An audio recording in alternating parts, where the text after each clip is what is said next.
Okay, तो अभी है question number 126, question number 126 NEET 2020 set number G3। तो इसमें कहता है कि wire of length l, area of cross section area hanging from a fixed support, the length of wire changes to L1 when mass m is suspended from its frame, the expression for Young's modulus is. मतलब कि जब उसने इसको ऐसा hang किया तो उसकी जो लेंथ थी इनिशियल रेडियस वो कितनी है, लेंथ L, और जब मास को हैंग किया गया तो वो लेंथ कितनी हो गई, L1। ठीक है, ये देखो मास mg इधर हो गया। तो उसने यंग मॉडुलस इक्वल्स टू क्या होता है, F by A by delta L by L। तो यही है डेल्टा L अपना, तो डेल्टा L इक्वल्स टू क्या हो जाएगा, L1 minus L। Therefore Young modulus equals to क्या हो गया, F की वैल्यू कितनी है mg, तो ये हो गया mg, और ये L ऊपर चला जाएगा तो ये हो गया L upon A into L1 minus L।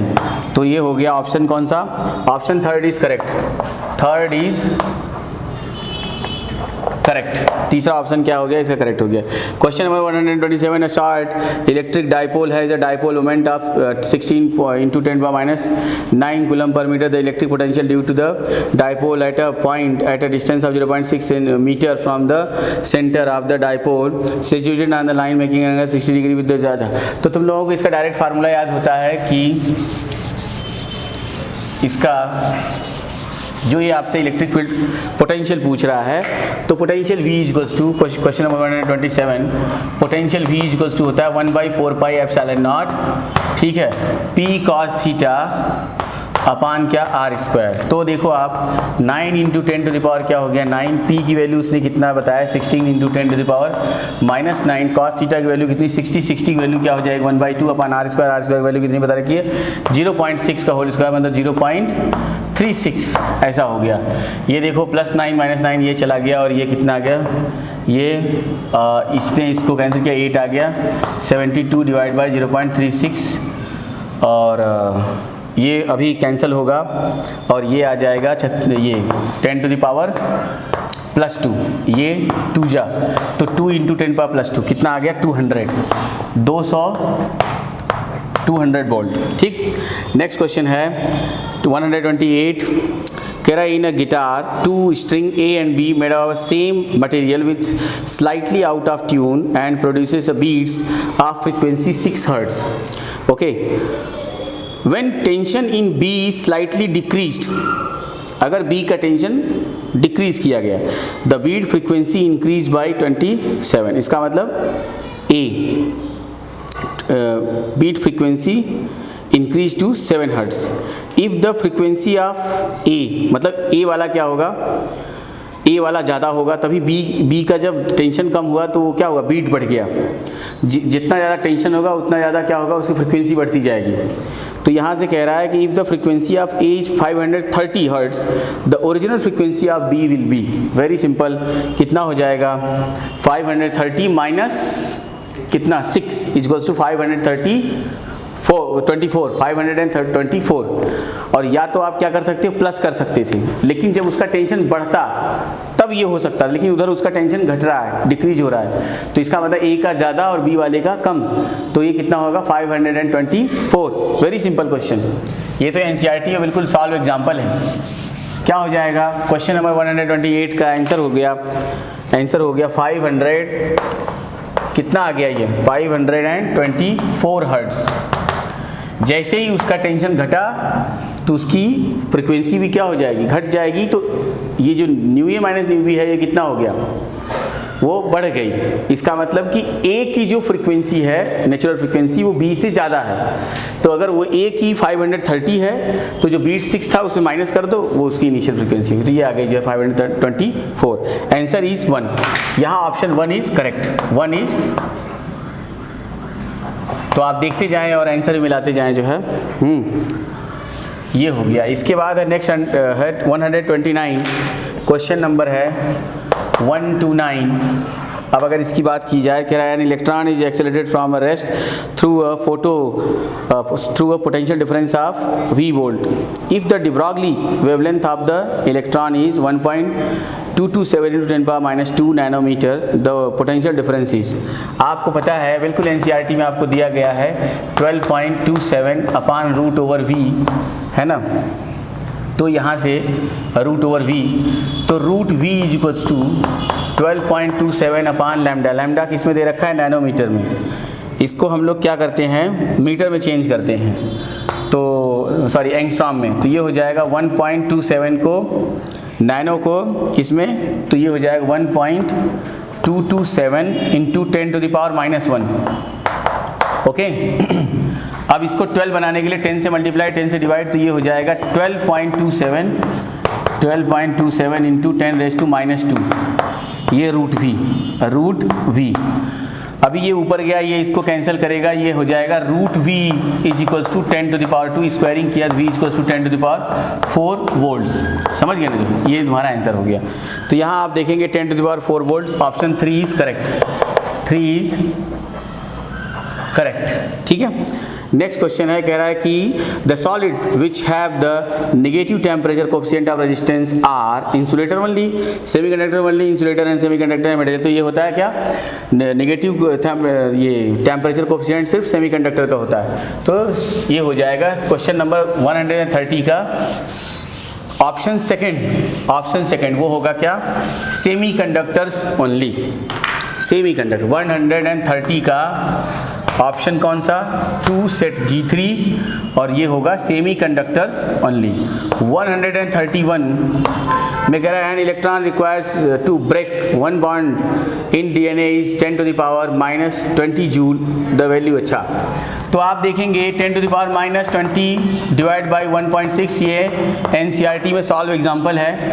10 to the power -19 divide कर दिया, this is nearly equivalent to 0.06 electron volt. ठीक है, तो ये आपका 131 का ऑप्शन क्या हो गया, 2 इज करेक्ट, 2 इज करेक्ट, इसका ऑप्शन 2 इज करेक्ट हो गया।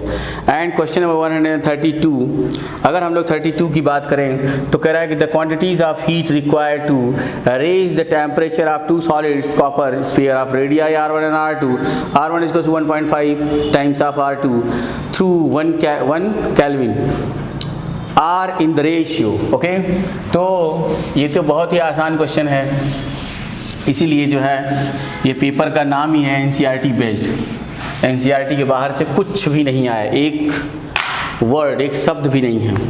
अभी देखो यहाँ से कहता है कि Q मतलब 132 डेल्टा Q1, पहले के लिए MS डेल्टा T, तो कॉपर और ये मटेरियल सेम है और इसमें उसका रेडियस बताता है, तो ये हो जाएगा क्या, M1 S1 डेल्टा T, और वो भी टेम्परेचर भी सेम है, और दो डेल्टा Q2 इक्वल्स टू क्या होगा, M2 S डेल्टा T। तो ये हो जाएगा M बराबर क्या, डेंसिटी भी उसका सेम होगा, और volume 4/3 pi R1Q into S into specific heat भी सेम, और ये भी same, rho into 4/3 into pi into R2Q into S into delta T।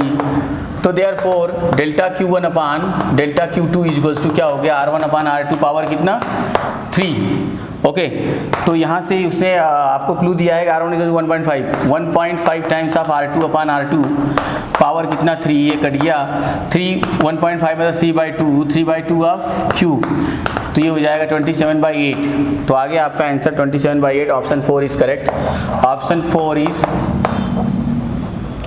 Correct. आपका सही ऑप्शन क्या हो गया, 4। ठीक है, देखो कितना आसान क्वेश्चन है। क्वेश्चन नंबर 133 कह रहा है विच ऑफ द फॉलोइंग, ये भी एनसीईआरटी में बिल्कुल ग्राफ दिया हुआ है, which of the following graph represents the variation of resistivity rho with temperature T for copper. तो ये जो इसका ग्राफ होता है, क्वेश्चन नंबर 133, क्वेश्चन नंबर 133, तो आप जरा देखिए क्वेश्चन नंबर 133 को। तो क्वेश्चन नंबर 133 का जो ग्राफ होगा, आप बिल्कुल टेक्स्ट अगर पढ़ते होंगे, बुक रीड करते होंगे, तो आपके सामने ये कई बार ये ग्राफ जाएगा और ये ग्राफ ऐसा बनता है, बिल्कुल वहाँ गिवन है, कुछ भी आपको करने सोचने या कोई बहुत बड़े फार्मूला लगाने की जरूरत नहीं है। वैसे फार्मूला लगाएंगे तब भी निकल जाता है, लेकिन उधर आपको 3 ग्राफ दिया है, एक मेटल का और एक जो है नॉन मेटल का, है ना, वो एलॉय का, और तीसरा जो है सेमीकंडक्टर का। 3 आपके लिए ग्राफ है, 3 में से एक ये है। ठीक है, तो ये इसका जो है कौन सा है, ये ऑप्शन सेकंड इज करेक्ट, इसका सेकंड ऑप्शन करेक्ट हो गया। Second option is correct. इसके बाद है क्वेश्चन नंबर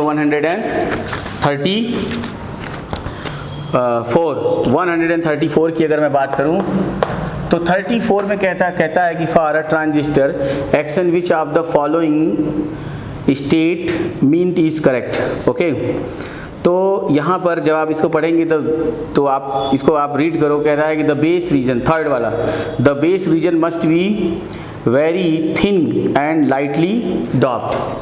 ठीक है ना, तो किसी ट्रांजिस्टर के लिए जो बेस रीजन होता है वेरी थिन, ठीक है, उसका बेस बहुत ही थिन होता है एंड लाइटली डॉप्ड, और वो लाइटली डॉप्ड होता है। तो इसका ऑप्शन 134 का ऑप्शन कौन सा, 3 क्या है, 3 is correct. Okay, and similarly question number ऐसा ही 35 को देख लेते हैं। ये भी बिल्कुल थियरी ही है, कुछ नहीं सोचना है आपको। कह रहा है which one of the following Bohr's model is not valid. Okay, तो slightly ionized helium atom He+, deuteron atom, and third slightly ionized neon atom Ne+, hydrogen atom. तो आप जब बुक रीड अगर करते हैं एनसीईआरटी को तो उधर बिल्कुल आपको मिल जाएगा स्लाइटली आयनाइज्ड नियॉन एटम। इसका भी क्या होगा, option 3 is correct. Option 3 is correct.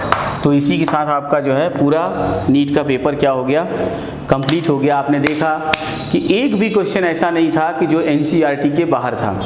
तो हमारे यहाँ जो है आपको स्पेशल नीट के लिए पूरी गारंटी के साथ पढ़ाया जाएगा, और ये भी पूरे चैलेंज के साथ कि एक भी क्वेश्चन नीट में जो एग्ज़ाम में आएगा अपने पढ़ाने से बाहर से नहीं आता, क्योंकि मैक्सिमम तो सब एनसीईआरटी का होता है, और जो हम लोग यहाँ पे डिस्कस करते हैं लगभग सारे क्वेश्चन अपने पेपर में आ जाते हैं, और जो टेस्ट पेपर और डिस्कशन से लेकर सारे के सारे क्वेश्चन आपके पेपर में मिल जाते हैं।